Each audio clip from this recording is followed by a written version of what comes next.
समाज में बहुत सी परंपराओं में से एक परंपरा प्रीति को हमेशा से ही नापसंद थी। वो थी दहेज परंपरा।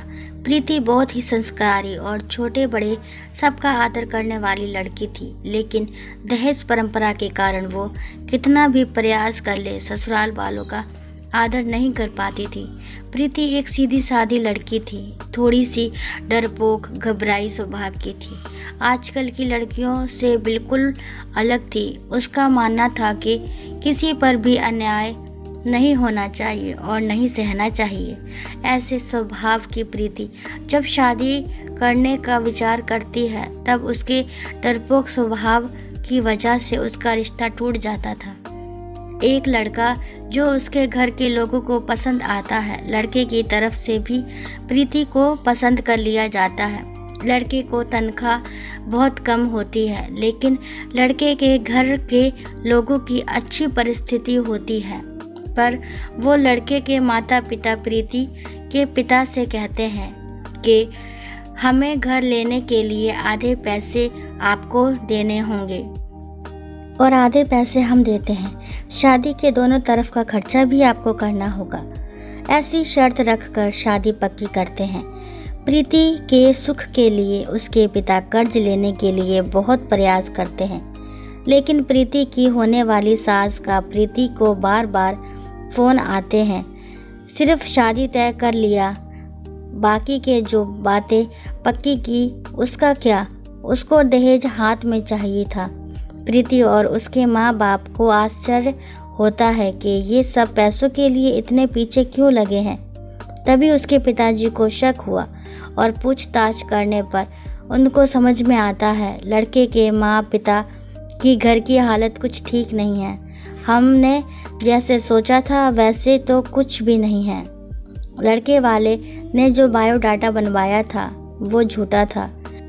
लड़के को तो तनख्वाह है ही नहीं। लड़के के पिता जैसे तैसे काम करके घर का खर्चा चलाते थे। ये सब मालूम होने पर क्या करूं, ये उनको समझ में नहीं आ रहा था, क्योंकि शादी तोड़ नहीं सकते।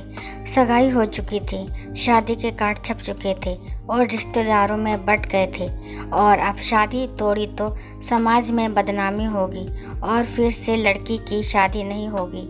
इस डर से उन्होंने भी शादी तोड़ने का विचार मन से निकाल दिया और उसमें सकारात्मक बाजू देखकर जैसे लड़का होशियार है तो वह ज़िंदगी में भागदौड़ करके ज़िंदगी में अच्छी नौकरी पा ही लेगा और लड़की को खुशी रखेगा।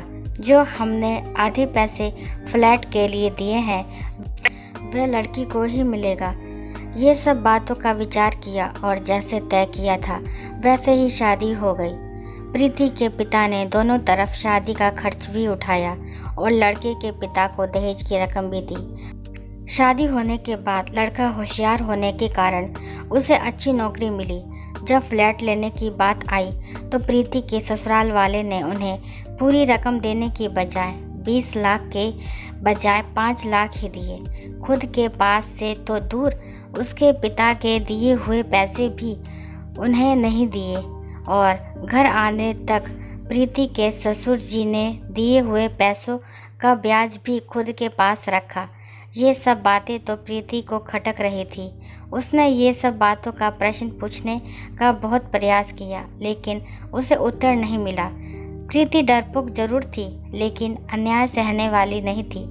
उसने हर समय सवाल और जवाब का हिसाब मिलने की अपेक्षा न होने के कारण उसे ससुराल वालों के लिए जरा सा भी आदर उसके मन में नहीं था। जैसे जैसे समय बीता वैसे वैसे उसने अपने ससुराल वालों से संबंध तोड़ लिए। वह घर आते तब वो उनसे अच्छे से बर्ताव करती थी, लेकिन कभी भी मन से उनका कुछ भी काम नहीं करती थी। और वह जब गांव में रहते थे तब कुछ भी होता था तो वह पूछना तक ज़रूरी नहीं समझती थी। पर उसके ससुराल वालों को इसका कोई फ़र्क नहीं पड़ता था। जैसे जैसे समय बीतता गया वैसे उनमें बातचीत और अपनापन रहा ही नहीं। रिश्तों में दूरियां आने लगी। सच में दहेज के कारण रिश्ते टूटते हैं तो दहेज लेना कहाँ तक सही है।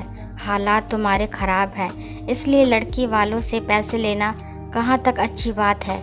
लड़की के माँ बाप भी उसे सिखाते हैं, बड़ा करते हैं और लड़की दूसरों के घर जाकर उनके घर के लिए ज़िंदगी भर मेहनत करती है। उसके माँ बाप की उससे कोई भी अपेक्षा नहीं होती। ऐसे सभी विचार प्रीति के मन में हमेशा घर कर जाते थे। दोस्तों, आशा करती हूँ ये कहानी आपको पसंद आई होगी।